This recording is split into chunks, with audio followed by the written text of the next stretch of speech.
कर रही, हम तो ये भी कबूल नहीं कर रहे। मज़ीद तो बहुत बड़ी आगे की बात है और इंशाल्लाह 1-2 रोज़ के अंदर हम अपने लाएअमल का ज़रूर ऐलान करेंगे और आवाम के साथ हम भी सड़कों पर होंगे।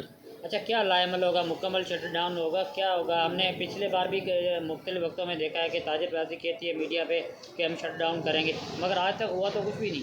देखिए, शटर डाउन करने से ये हमारे प्राइस इसकी कम नहीं हो जाएगी।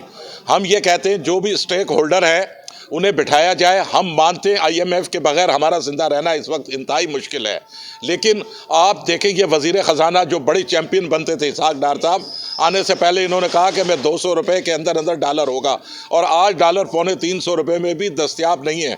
हमारी एलसियाँ नहीं खुल रही, हमारे तकरीबन 10,000 कंटेनर अभी भी पोर्ट के ऊपर पड़े हुए हैं, लेकिन उनका डैमरेज भी उन पर लग रहा है। हुकूमत ने कहा तो है किसी हद तक हमें रिलीफ देंगे उन डैमरेज में, लेकिन आने वाले वक्त में दालों की शार्टेज होगी, आपके घी और कुकिंग ऑयल के अंदर भी शार्टेज होगी।